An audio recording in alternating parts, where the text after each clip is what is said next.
Chapter 1 है। जी हाँ, chapter 1 है विद्युत की मौलिक शब्दावली, जिसे बेसिक टर्मिनोलॉजी ऑफ इलेक्ट्रिसिटी कहा जाता है। कुछ भी जानने से पहले दोस्तों आपको परिचय जानना बहुत जरूरी है, क्योंकि बिना परिचय के आप कुछ नहीं आगे जान सकते उसके बारे में। अगर परिचय आपको पता रहेगा तभी उस टॉपिक के बारे में बहुत अच्छी तरीके से नॉलेज गेन कर सकते हैं। तो सबसे पहले हम लोग परिचय जान लेते हैं इसके बारे में। देखिए, जब एम्बर, ध्यान दीजिएगा, एम्बर एक पदार्थ होता है, ठीक ना, एम्बर एक पदार्थ होता है। जब एम्बर को किसी रेशम के कपड़े से रगड़ा जाता है, कपड़े पर रगड़ा जाता है, या कहें बिल्ली की खाल पर, ठीक है, तो उसके अंदर कागज के छोटे छोटे टुकड़े को अपनी तरफ आकर्षित, मतलब अट्रैक्ट करने का गुण पैदा हो जाता है, यानी उसके अंदर प्रॉपर्टी ऐसी आ जाती है कि वो क्या करें, अट्रैक्ट करने लगे, ठीक है, कागज के छोटे छोटे टुकड़े को। देखिए, जो अट्रैक्ट करने के गुण को, यानी अट्रैक्ट करने की जो प्रॉपर्टी है, इस गुण को गिलबर्ट एक वैज्ञानिक थे, इन्होंने 1600 ईस्वी में विद्युत यानी इलेक्ट्रिसिटी की संज्ञा दी। इन्होंने क्या किया, इन्होंने इलेक्ट्रिसिटी का नाम दिया। ग्रीक भाषा में इलेक्ट्रॉन को एम्बर कहे जाने के कारण, ध्यान दीजिएगा, एम्बर या अंबर कुछ तरीके से कह सकते हैं, एम्बर कहे जाने के कारण इन्होंने विद्युत शब्द, यानी जो इलेक्ट्रिक शब्द था आपका, उसी को इन्होंने इलेक्ट्रॉन का नाम दे दिया। जी हां, आपने सही सुना। इतनी तो हो गई गाइस बेसिक बातें।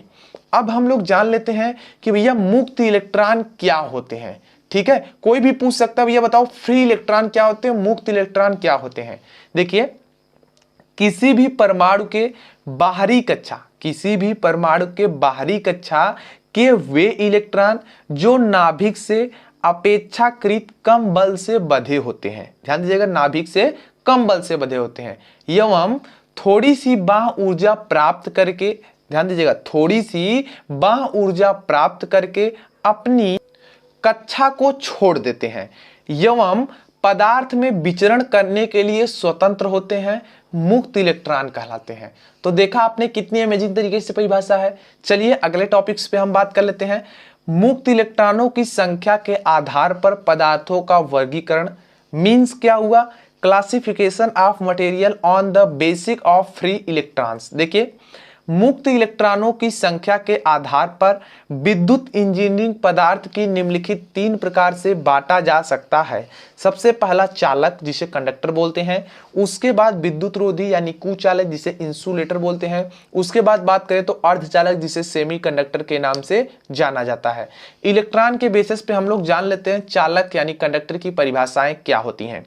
कंडक्टर, ऐसे पदार्थ जिसमें मुक्त इलेक्ट्रॉनों की संख्या, ध्यान दीजिएगा, ऐसे पदार्थ जिसमें मुक्त इलेक्ट्रॉनों की संख्या बहुत अधिक होती है तथा थोड़ा सा विद्युत दाब लगाने पर विद्युत धारा यानी इलेक्ट्रिक करंट आसानी से फ्लो होने लगती है, प्रवाहित होने लगती है, चालक कहलाते हैं। ध्यान दीजिएगा, किसी चालक के एकांक आयतन में मुक्त इलेक्ट्रॉनों की संख्या, ध्यान दीजिए, किसी चालक के एकांक आयतन में मुक्त इलेक्ट्रॉनों की संख्या लगभग 10 के पावर 29 होती है तथा इन पदार्थों के बाहरी कोश में यानी बाहरी कक्षा में जो संयोजी यानी वैलेंसी जो इलेक्ट्रॉन्स होते हैं, आप देख सकते हैं यहाँ पे किसकी बात हम कर रहे हैं, हम बात कर रहे हैं कि जो बैलेंसी इलेक्ट्रॉन्स होते हैं उनकी संख्या कितनी होती है, 1, 2 या 3 होती है उनके बाहरी कक्षा में, तो वही भैया चालक के कैटेगरी में आते हैं। अब हम लोग जान लेते हैं कि चालक पदार्थों पर प्रतिरोधकता यानी रेजिस्टिविटी का क्या प्रभाव पड़ता है कंडक्टिंग मटेरियल पर। देखिए, चालक पदार्थों की जो प्रतिरोधकता होती है यानी रेजिस्टिविटी होती है 10 के पावर -3 से 10 के पावर -8 ओम मीटर होती है। जैसे चांदी Ag, सोना Au, तांबा Cu, aluminium Al etcetera. Note सबसे इंपॉर्टेंट बता रहा हूं, नोट इसमें क्या गाइस है, पदार्थों में सबसे अधिक चालकता अगर कोई पूछे तो आप बताएंगे चांदी की, लेकिन दोस्तों चांदी एक महंगा और कीमती धातु है, पृथ्वी पे कम पाया जाता है। इस कारण से दोस्तों चांदी के स्थान पे हम तांबे यानी कॉपर वायर का इस्तेमाल करते हैं। चांदी का भी इस्तेमाल किया जाता है बहुत कम, जैसे कम्यूटेटर में, ठीक है, वहां पे इस्तेमाल किया जाता है मशीन में, ठीक है। अब देखिए हम लोग जान लेते हैं दोस्तों विद्युत रोधी क्या होते हैं यानी कुचालक, इंग्लिश में बोले तो इंसुलेटर क्या होते हैं। परिभाषा क्या होगी, ऐसे पदार्थ जिनमें मुक्त इलेक्ट्रॉनों की संख्या लगभग 0 होती है एवं विद्युत दाब लगाने पर भी इसमें धारा का प्रवाह संभव नहीं हो पाता। ध्यान दीजिएगा, विद्युत दाब लगाने पर भी इसमें धारा का प्रवाह संभव नहीं हो पाता, विद्युत रोधी या कुचालक कहलाते हैं।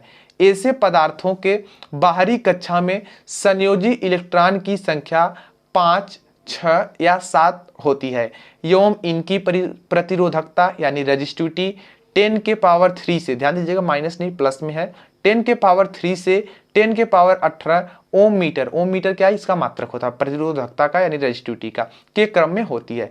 एग्जाम्पल के लिए बात करें तो जैसे सूखी लकड़ी, ठीक है, सूखी लकड़ी आपकी आएगी, प्लास्टिक आएगा, ग्लास आएगा, रबड़ आएगा, सिरेमिक जिसे चीनी मिट्टी बोलते हैं, ये सब आपके विद्युत रोधी इंसुलेटर के कैटेगरी में आते हैं। अब हम लोग बात कर लेते हैं कि अर्धचालक क्या होते हैं यानी सेमीकंडक्टर क्या होते हैं, इसकी परिभाषा कैसे देंगे।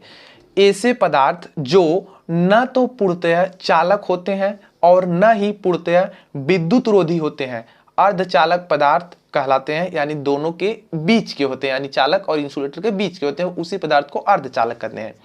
ऐसे पदार्थों की चालकता चालकों से कम होती है, ध्यान दीजिएगा, ऐसे पदार्थों की चालकता जो होती है वो चालकों से कम होती है परंतु विद्युत रोधियों से अधिक होती है तथा इनके एकांक आयतन में मुक्त इलेक्ट्रॉन की संख्या 10 के पावर 18, ध्यान दीजिएगा 10 के पावर 18 लगभग होती है एवं इनकी प्रतिरोधकता यानी रेजिस्टिविटी 10 के पावर -2 से 10 के पावर 3 ओम मीटर तक होती है।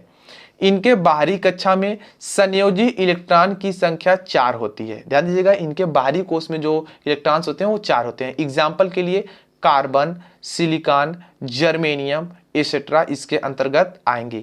चलिए दोस्तों हम लोग बात कर लेते हैं कि विद्युत धारा क्या होती है, इलेक्ट्रिक करंट क्या होती है, अगली हमारी यही टॉपिक है। देखिएगा परिभाषा क्या है, किसी चालक पदार्थ में, ध्यान दीजिएगा किसी चालक पदार्थ में आवेश प्रवाह की दर को, किसी चालक पदार्थ में आवेश प्रवाह की दर को विद्युत धारा कहते हैं। इसे I से प्रदर्शित करते हैं एवं इसका मात्रक एम्पियर होता है, एवं इसका मात्रक क्या होता है दोस्तों, एम्पियर होता है। यदि किसी चालक में क्यू कूलाम आवेश, ध्यान दीजिएगा यदि किसी चालक में क्यू कूलाम आवेश T समय तक प्रवाहित होता है, क्यों कूलाम आवेश T समय तक प्रवाहित होता है, तब चालक में विद्युत धारा यानी कंडक्टर में electric current I = Q/T formula हो जाएगा। कूलाम जो आपका क्यू है इसका मतलब कूलाम और टी का सेकंड, कूलाम प्रति सेकंड, इसे ही दोस्तों हम क्या बोलते हैं, एम्पियर बोलते हैं, ठीक है ना। चलिए दोस्तों हम एक इसके मतलब थोड़ा सा और इसके बारे में डिटेल से जान लेते हैं। देखिए हम एक फार्मूला जानते हैं, Q बराबर N होता है, N क्या है, नंबर ऑफ इलेक्ट्रॉन्स, E क्या है, इलेक्ट्रॉन पर चार्ज। दोस्तों इलेक्ट्रॉन का जो चार्ज होता है 1.6 10 के पावर -19 कूलाम होता है। इतना ही दोस्तों प्रोटॉन का भी होता है, तो आपको डरने की कोई जरूरत नहीं। एक बात बता दूं, इलेक्ट्रॉन के लिए जब आप बताएंगे यहाँ माइनस चिन्ह लगा लेंगे, प्रोटॉन के लिए जब बताएंगे यहाँ पे प्लस लगा लेंगे, बस यही अंतर होता है। लेकिन यहाँ पे हम डायरेक्शन वगैरह वैसा नहीं दिखा रहे हैं, तो हम सिर्फ नॉर्मल सा ले लिए हैं। तो दोस्तों इसके अकॉर्डिंग फार्मूला क्या हो जाएगा, I = N/T एम्पियर हो जाएगा। एक फिगर की मदद से समझते हैं और ये बहुत इंपॉर्टेंट है, अगर इसे नहीं समझोगे यार कोई भी पूछकर आपको बुझा सकता है। देखो यह क्या है, एक चालक है, यह क्या है, बैटरी है, यहां से बैटरी जोड़ी गई है, इधर से बैटरी जोड़ दी गई है, ठीक है, से बहुत सही, प्लस माइनस चिन्ह दिखाया गया है। आपको एक चीज पता होनी चाहिए, जिस दिशा में करंट फ्लो होती है उसी के विपरीत दिशा में इलेक्ट्रॉन फ्लो होते हैं। देखिए करंट हमारी बैटरी के पॉजिटिव चिन्ह से निकल रही है, इस हमारे चालक पदार्थ से होते हुए बैटरी के निगेटिव टर्मिनल में आ रही है, जबकि दोस्तों इलेक्ट्रॉन क्या कर रहे हैं, माइनस टर्मिनल से होते हुए इस तरीके से घूमते हुए पदार्थ के अंदर से होते हुए इस तरीके से बैटरी के पॉजिटिव टर्मिनल पे आ रहे हैं। तो आप देखा क्या कि आप देख रहे हैं विद्युत धारा की दिशा इधर है, लेकिन इलेक्ट्रॉन की धारा किधर है, इधर है, ठीक है ना। ये बहुत इंपॉर्टेंट है, ये फिगर आप बना सकते हैं। अब चलिए एक न्यूमेरिकल प्रॉब्लम देख लेते हैं, तो आपको और अच्छे से समझ में आ जाएगा।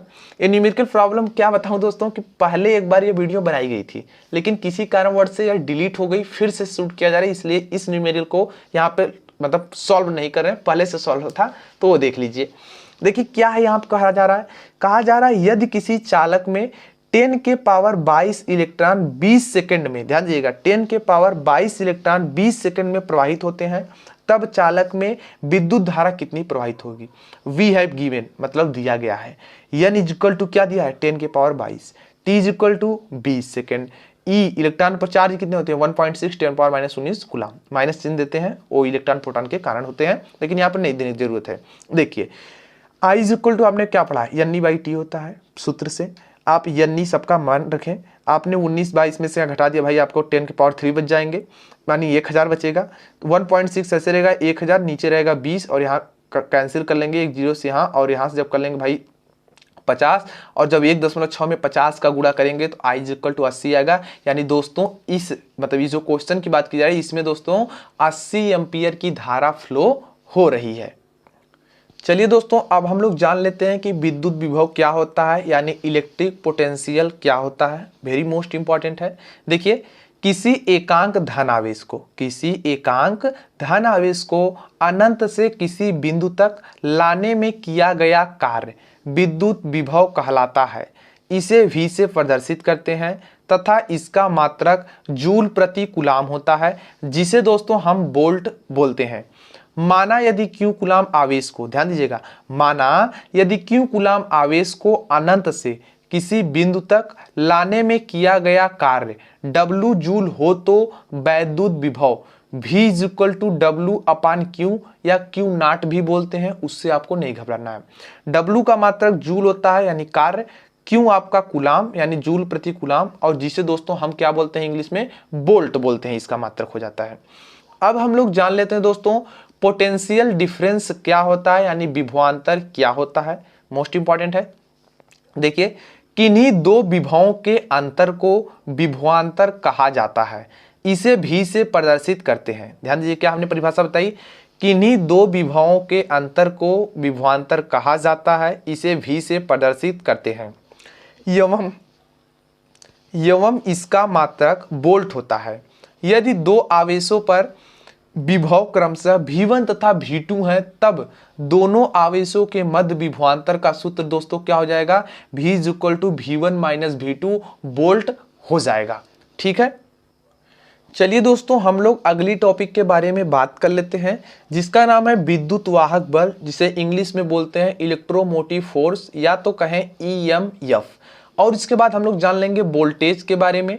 देखिए एक क्वेश्चन यहाँ से बहुत इंपॉर्टेंट अच्छा क्वेश्चन बनता है, कोई पूछ भी सकता है, विद्युत वाहक बल और वोल्टेज में क्या अंतर है। दोनों की परिभाषा को देखेंगे, अच्छे से समझेंगे ताकि आपको यहाँ से कोई दिक्कत गाइस ना हो। ठीक है, चलिए विद्युत वाहक बल क्या होता है, किसी चालक पदार्थ में, आपको पता चल गया कि कंडक्टिंग मटेरियल है, ठीक है, इलेक्ट्रॉनों को एक स्थान से दूसरे स्थान तक ले जाने में जो विद्युत बल, ध्यान दीजिएगा, विद्युत बल कार्य करता है उसे विद्युत वाहक बल कहते हैं। इसे कैपिटल ई या स्मॉल ई से प्रदर्शित करते हैं एवं इसका मात्रक वोल्ट होता है। अभी तक तो आपने जाना कि विद्युत वाहक बल क्या होता है कि भैया कोई चालक पदार्थ है, उसमें इलेक्ट्रॉन्स बहुत सारे हैं और उन्हीं इलेक्ट्रॉनों को एक स्थान से दूसरे स्थान तक ले जाने में जो विद्युत बल कार्य किया उसे विद्युत वाहक बल बोले। लेकिन वोल्टेज क्या होता है, देख लो, वोल्टेज के बारे में समझ लो भाई। वोल्टेज क्या होता है, वोल्टेज यह एक प्रकार का विद्युत दाब होता है। वोल्टेज क्या होता है, यह एक प्रकार का विद्युत दाब होता है जो इलेक्ट्रॉन के द्वारा उत्पन्न होता है। वोल्टेज जो होता है दोस्तों, यह एक प्रकार का विद्युत दाब होता है जो इलेक्ट्रॉन के द्वारा ही प्रोड्यूस होता है, उत्पन्न होता है एवं चालक में धारा प्रवाह की दिशा को निश्चित करता है, यानी किस दिशा में धारा बहनी चाहिए उसको यह निश्चित करता है, डिफाइन करता है। इसे भी से प्रदर्शित करते हैं और इसका मात्रक वोल्ट होता है। तो आपने अभी तक क्या देखा कि आपने यही देखा कि इलेक्ट्रॉन तो चालक में है, उनको एक स्थान से दूसरे स्थान तक ले जाने में जो बल कार्य किया विद्युत बल, उसे विद्युत वाहक बल बोले। जबकि इलेक्ट्रॉनों के द्वारा ही आपका वोल्टेज उत्पन्न होता है, एक प्रकार का दाब होता है जो इलेक्ट्रॉनों की दिशा को निर्धारित कर देते हैं। ठीक है ना, एक दिशा को देख सकते हैं, धारा प्रवाह दिशा को निर्धारित करते हैं, यानी इलेक्ट्रॉन को निर्धारित करता है। तो गाइस ये है आपके विद्युत वाहक बल और वोल्टेज में अंतर। तो देखा आज की इस वीडियो में हमने जितनी टॉपिक्स पे कही थी सब पर बात की। आई होप आपको ये लेक्चर पसंद आए होंगे, तो प्लीज़ लाइक करना ना भूलें। नए हो अभी तक हमारे यूट्यूब चैनल को सब्सक्राइब नहीं किया तो प्लीज़ सब्सक्राइब कर लीजिए, क्योंकि हम इसी तरीके से वीडियोस बनाते रहते हैं। अब भी कोई डाउट्स या कोई सुझाव तो कमेंट सेक्शन में कमेंट कीजिए, हम रिप्लाई ज़रूर देंगे। Thanks for watching, good bye.